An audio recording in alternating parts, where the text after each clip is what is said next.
정치권을 취재하는 기자들이 생생한 취재 후기 전해드리는 기자들의 수다 시간입니다.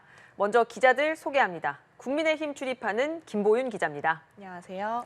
더불어민주당 출입하는 구하림 기자입니다. 안녕하세요. 구하림입니다.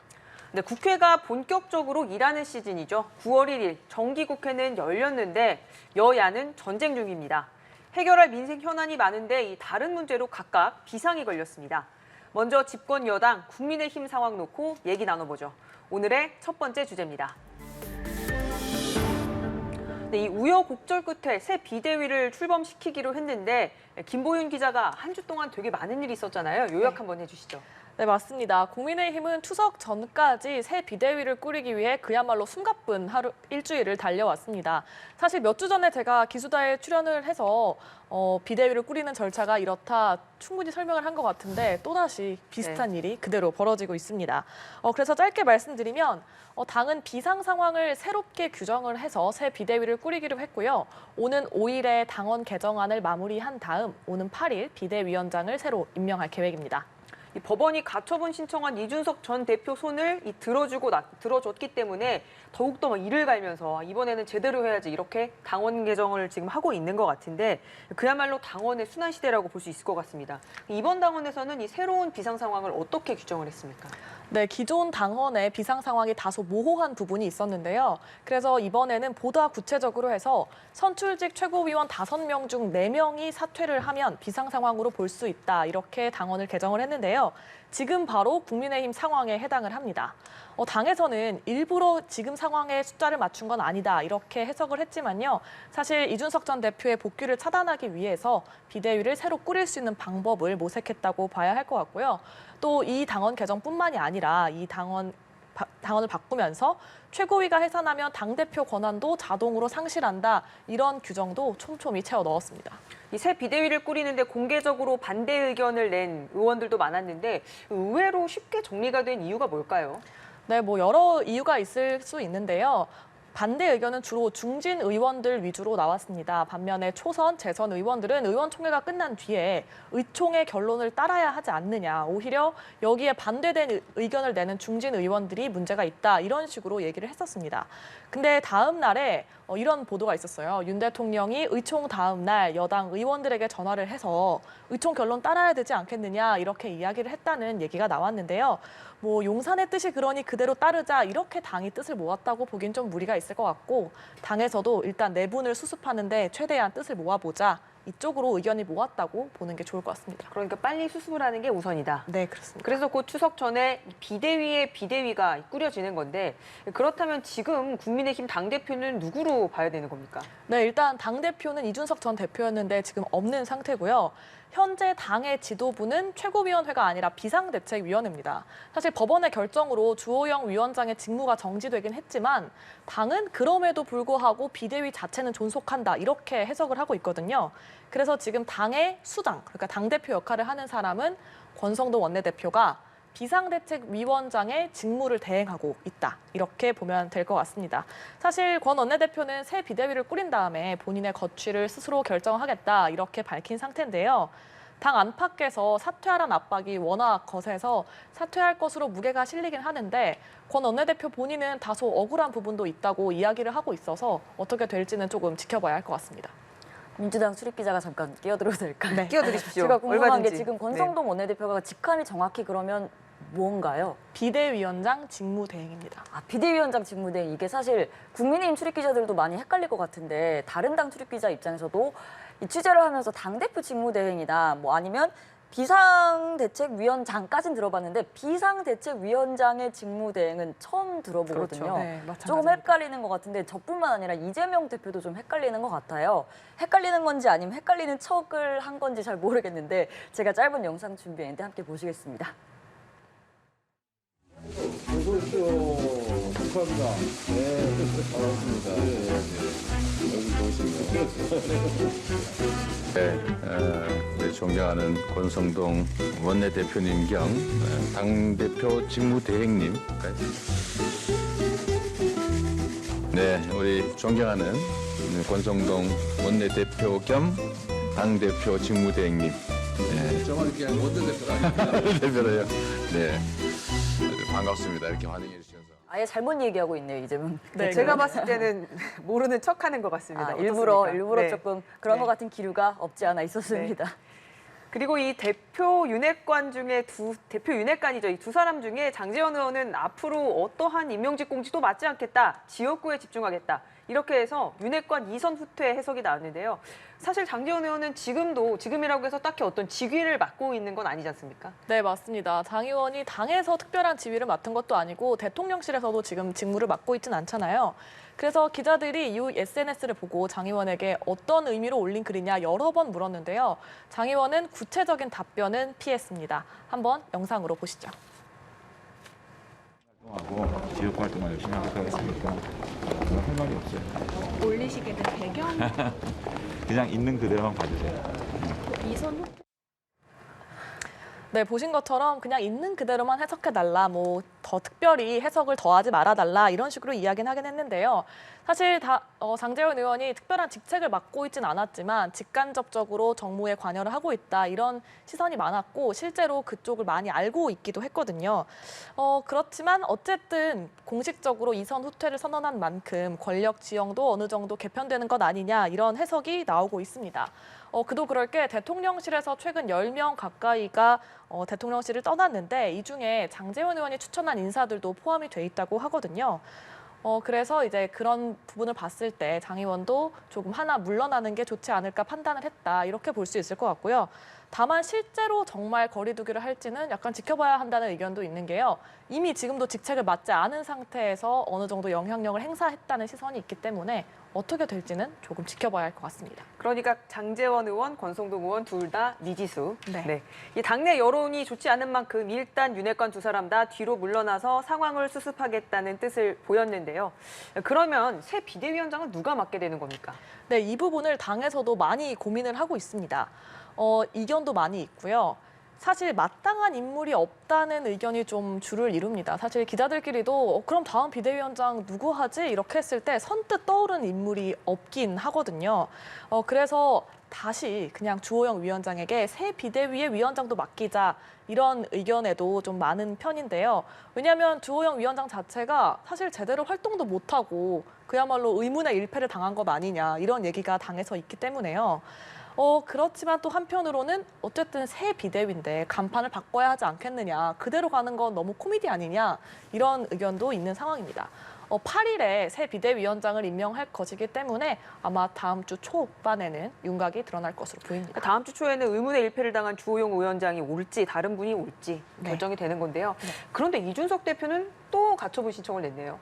네, 맞습니다. 이준석 대표가 세 번째 가처분 신청을 냈습니다. 이번에는 새롭게 출범하는 비대위도 막아보겠다라는 취지입니다. 당은 이번 주, 그러니까 추석 전에 비대위를 출범시키겠다고 이야기를 했는데 이준석 전 대표가 낸 가처분 신청의 신문은 다음 주, 그러니까 추석 이후로 예정이 되어 있거든요. 그러니까 당에서 이 절차를 다 밟아서 비대위가 추석 전에 출범을 한다고 하더라도 당의 그런 내홍이 그때까지 바로 수습되지는 않을 것 같습니다. 그리고 또 이달 말 28일에는 윤리위 회의에서 이준석 전 대표에 대한 추가 징계가 논의될 가능성이 있습니다. 이 전 대표가 지금 당원권 정지 6개월을 받았기 때문에 추가 징계가 이루어지면 사실상 제명 수준의 징계가 이루어지게 되거든요. 근데 이제 이준석 전 대표는 계속 가처분을 내왔기 때문에 이 결정에 대해서도 가처분 신청을 낼 가능성이 열려 있고요. 또 어제 이준석 전 대표가 페이스북에 이런 글을 올렸습니다. 보시면 윤핵관의 이익을 위하는 분들이라고 되어 있는데 앞에 글자만 따서 읽어보면은 윤이위, 그러니까 윤리위로 삼행시를 지은 거다 이렇게 보고 있습니다. 네, 국민의힘에선 이렇게 윤핵관 그리고 이준석의 전쟁 그리고 민주당도 전쟁 중입니다. 이재명 대표 취임 나흘 만에 검찰이 다음 주 화요일 서울중앙지검에 나와서 조사를 받아라 이렇게 전격 통보했습니다. 대선 선거운동을 하면서 국정감사장 그리고 방송 인터뷰에서 허위 사실을 공표한 혐의인데요.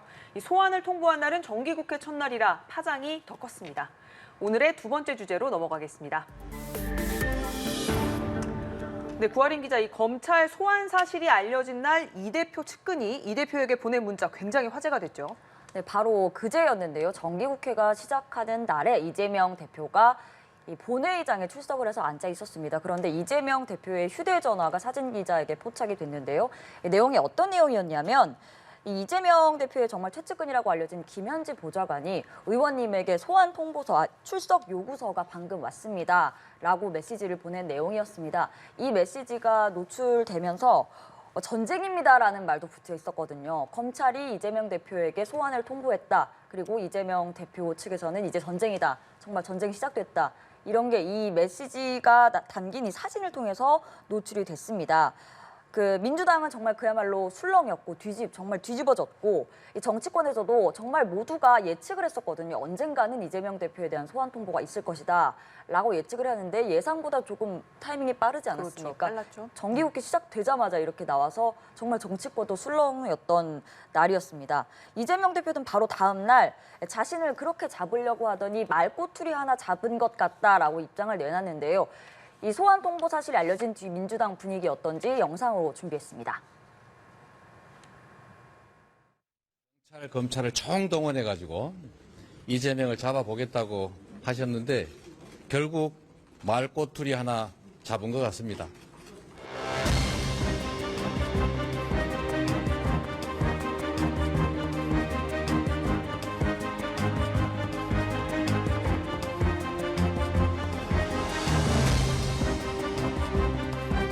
윤석열 대통령 참 나쁜 대통령 같습니다.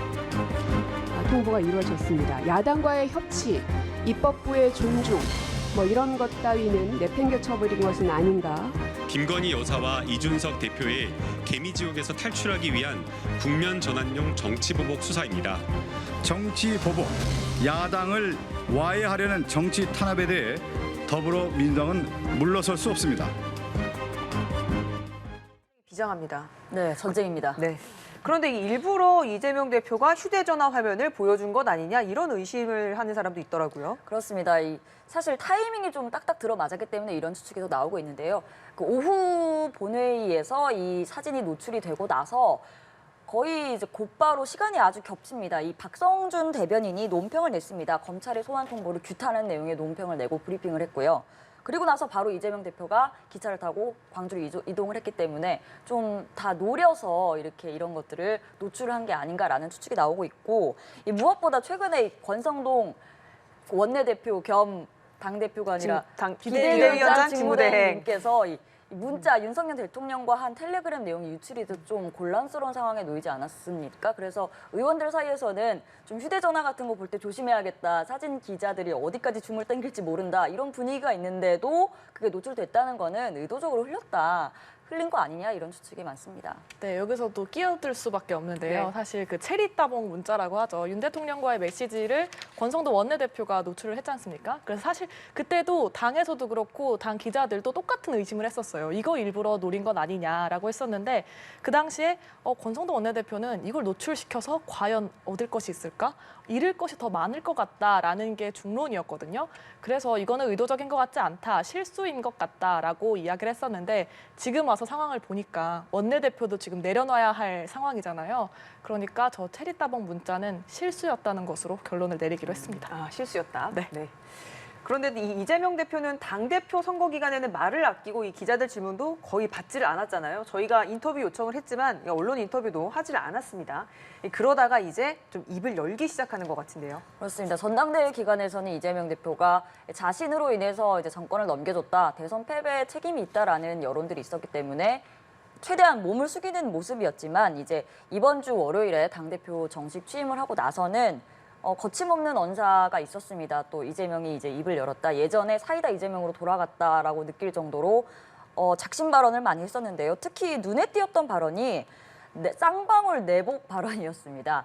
이재명 대표가 지금 이 쌍방울 그룹을 통해서 자신의 변호사비를 대납받았다. 쌍방울이 대신 변호사비를 내줬다라는 의혹을 받고 있는데 이에 대해서 막 취재진들이 물어보니까 쌍방울과 나의 인연은 내복 하나 사입은 거밖에 없는데요 라고 이렇게 반박을 했고요. 또 권성동 원내대표라든지 한덕수 총리라든지 이제 정부와 여당 인사들을 만나서도 거침없이 자신의 생각을 얘기하고 또 윤석열 정부 예산안을 비판하다든지 이런 식으로 좀 입이 터졌다라고 이야기를 할 수 있는데요. 특징은 자기가 필요할 때만 얘기를 한다는 겁니다.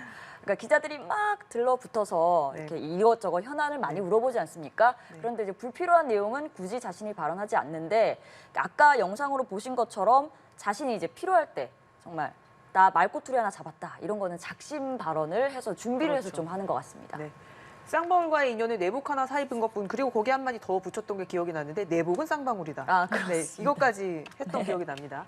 게다가 검찰과는 조사 방식을 놓고 신경전을 벌이기도 했는데 그간 검찰이 요구한 서면 조사 답변 계속해서 준비해온 모양이죠.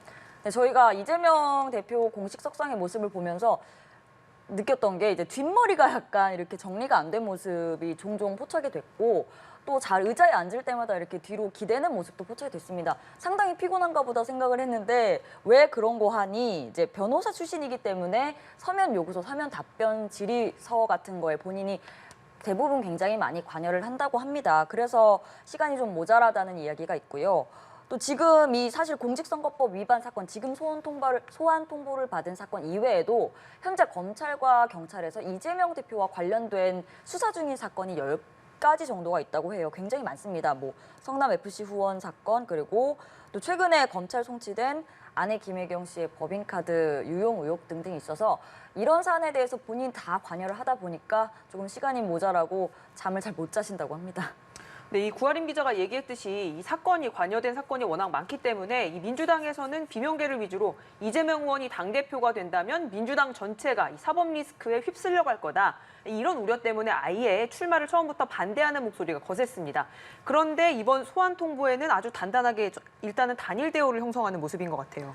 네, 사실 이제 내부 이야기를 들어보면 아직도 이거 봐라, 이럴 줄 알았다. 수사 받을 것, 조사 받을 것은 받아야 한다라는 의원들도 있습니다. 하지만 예상보다 너무나 빠르게 소환 통보를 했고 정기국회 첫날에 그게 공개돼 버렸고 노출돼 버렸기 때문에 이제 막 이 합법적인 절차를 거쳐서 당대표가 된 사람을 소환 통보한다. 이것은 좀 지나친 것 아니냐. 그러니까 이재명 대표 개인에 대한 공격이 아니라 야권에 대한 그냥 공격, 선전포고다라는 여론이 강해서 지금 이렇게 강하게 반발하고 있고 그런 기류가 있더라도 이제 노출되지 않는 상황이고요. 또 사실 더 들여다보면 이 이재명 대표가 지금 백현동 의혹과 관련된 허위사실 공표 혐의 이게 공직선거법 위반 혐의로 유죄를 선고받으면 민주당이 이 대선 비용을 다시 보전을 받은 것을 토해내야 하는 상황이 올 수 있습니다. 네. 이 공직선거법 위반 혐의로 기소된 뒤에 벌금형이 100만 원 이상이 나오면 대선 비용을 선관위에 다시 토해내도록 하는 규정이 있습니다. 근데 이재명 대표가 과거 2011년에 이미 공직선거법 위반 혐의로 벌금형 90만 원이었나요? 선고를 받은 적이 있기 때문에 또 이번에도 이 혐의가 유죄가 인정될 경우에는 재범이어서 100만 원 이상의 그 형이 나올 수도 있는 상황이란 말이죠. 그럴 경우에는 민주당이 토해내야 하는 금액이 400억 원이 넘는데 이렇게 되면은 정말 당 전체가 흔들릴 수 있는 상황인 겁니다. 네, 이 당 전체가 흔들릴 수 있지만 사실은 국민들의 지지를 받으면 이것은 뭐 모금을 해서 또는 후원을 받아서 되는 일이다라는 말도 나오지만 그만큼 민주당에서 이것은 이재명뿐 아니라 당에 대한 공격이다라고 그렇습니다. 인식을 하는 부분인 것 같습니다. 그런데 국민의힘에서는 이건 시작일 뿐이다. 라는 입장이잖아요, 지금. 네, 맞습니다. 워낙 의혹도 많고 뭐 백현동, 대장동, 성남FC 같은 의혹이 워낙 많지 않습니까? 그리고 특별히 이제 당에서 주목했던 부분은 그 이재명 대표가 받았던 문자 메시지에 적혀있던 전쟁입니다. 그 문구를 굉장히 비판을 많이 했는데요. 전쟁이 웬 말이냐 이런 표현을 쓰면서 질타를 했습니다. 또 권성동 원내대표 같은 경우는 이건 검찰과의 전쟁이 아니다. 범죄와의 전쟁이다. 이렇게 이야기를 했는데요. 한번 직접 들어보겠습니다. 이 사건은 검찰과 이재명 대표 간의 전쟁이 아니라 이재명 대표가 받고 있는 대장동, 백현동, 성남FC 등 수많은 의혹에 대한 범죄와의 전쟁입니다. 이재명 대표는 검찰이나 경찰에 출석해서 자신의 입장을 소명하면 될 일이다 이렇게 보고 있습니다. 네, 보신 것처럼 이건 범죄와의 전쟁이다라고 분명히 강조를 했고요. 또 이 대표를 향해서는 당대표 자리를 방탄조끼로 쓰는 것 아니냐. 그렇게 당당하면 나가서 조사받아라. 이렇게 압박하고 있는 상황입니다. 그렇죠. 계속해서 나와서 조사받으라고 이렇게 압박을 하는데 이재명 대표 과연 나갈까요? 출석을 할까요? 지금은 반반의 확률인 것 같은데요. 네. 이재명 대표에 한번 빙의를 해서 생각을 해보면 본인은 나가고 싶어 할 것 같다는 추측이 많습니다. 네. 그 변방의 장수잖아요. 장수는 나가서 싸워야죠.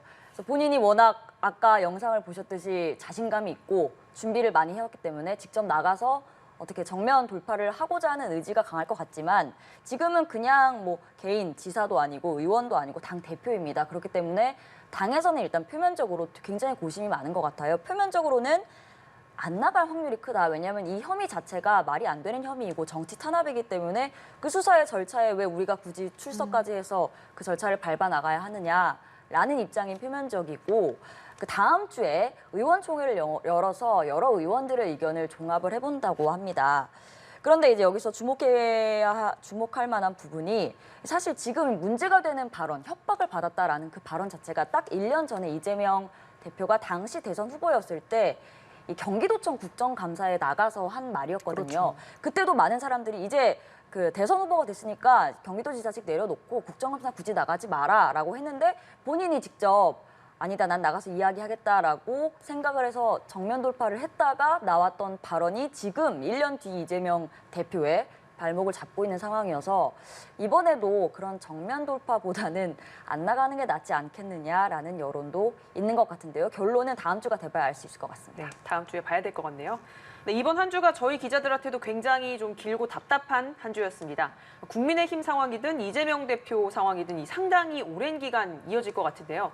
이 차라리 복지나 연금, 개헌 같은 어젠다 놓고 여야가 이 세게 격돌하면 취재하면서도 우리 사회가 좀 더 나은 방향으로 가는 길을 같이 찾는다 이런 마음일 텐데 이게 국민 삶에 뭐 도대체 어떤 도움이 될까 궁금해집니다. 이 정치권에선 이번 정기국회와 국정감사 그리고 제대로 이뤄지지 않을 거란 전망 벌써부터 나오고 있습니다. 네, 오늘은 여기까지입니다. 다음 주는 추석 연휴라서 저희 기자들의 수다도 한 주 쉬어가겠습니다. 더 열심히 취재해서 뒷얘기 들고 다시 돌아오겠습니다. 감사합니다.